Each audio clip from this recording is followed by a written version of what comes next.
Hi, I'm Adem Ilhan. I'm a multi-instrumentalist, producer, composer-y, wear lots of hats sort of person. I'm Biscuit, Speaker's Corner Quartet and Kimono, flautist, composer, producer, and yeah, that kind of stuff. Hey, my name's Raven. I'm a violinist, producer, make music with this guy as well. Yeah. I'm Robert Stillman, a saxophonist and reed player and composer and record music too. My approach to music making is probably using my ears more than anything, and ideas next, and then technique after that. I think it's all about exploratory adventures and seeing what happens. Spontaneity, the moment, it's time, we're capturing time. And I do like to practice a lot. So it's all that's a meditative side though, so it's meditative. It's my escape.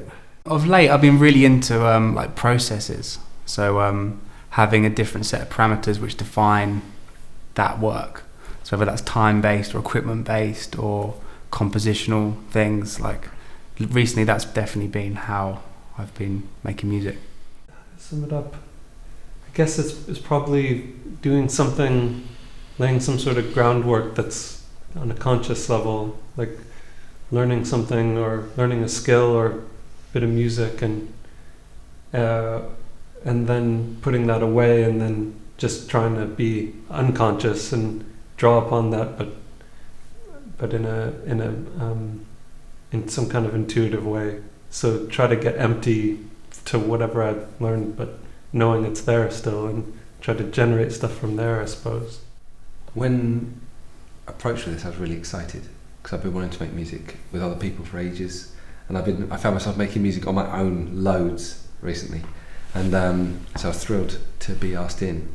And then I immediately, like, my brain filled with ideas, and then I realised it wasn't the joy of it wasn't about me coming up with ideas. It was about seeing what happened with everyone.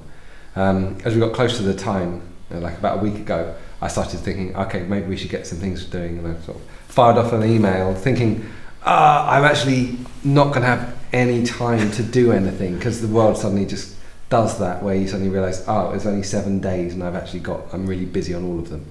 And so I sent out an email saying, here's some ideas, maybe we could do this, and fired it off in the background. As soon as I pressed send, it was like, man, you shouldn't have done anything, just turn up, have a nice time.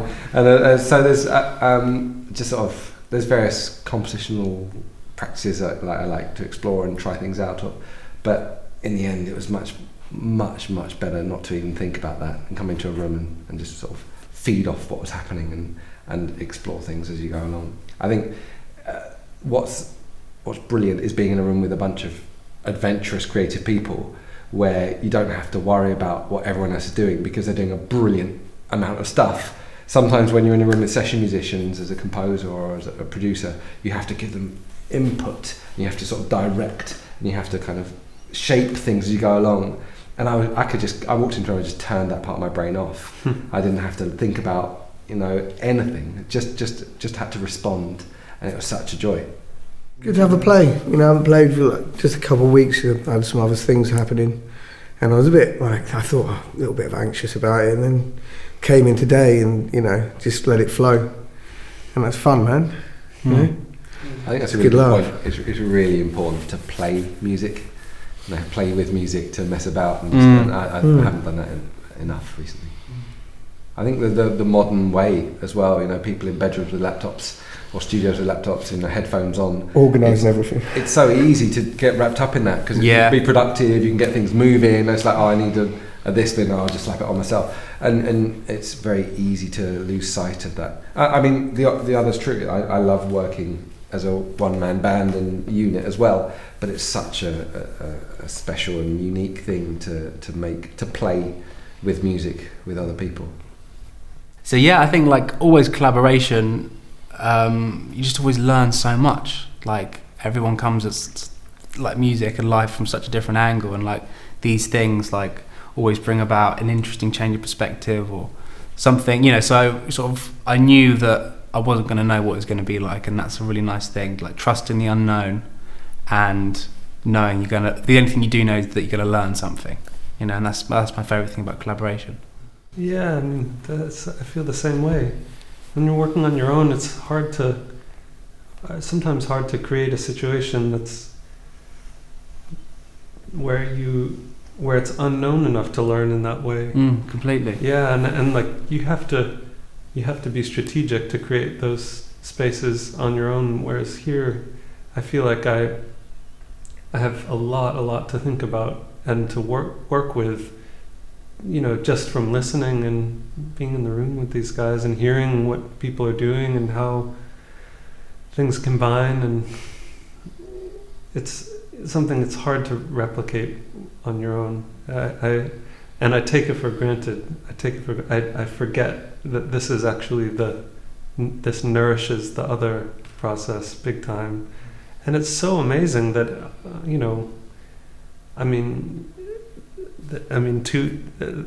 three of the four of us are actually in this part of the world, which is like doesn't necessarily, you wouldn't think that people are working alone. And I mean, with Adem and Raven, we've tried so many times to hook something up, but it's just like you need a structure sometimes to be like to initiate it. And now I know we'll do stuff, and hopefully if I ever make it west or if we're in London. Yeah, man. But it's easy to get stuck into that production mode and be like, oh, well, I need to do this thing, rather than just do something that's not going to have a product and just jam, you know. But this is such a golden opportunity to kind of get back in touch with how that's part of the production process. Actually, that's like square one in a lot of ways. Yeah.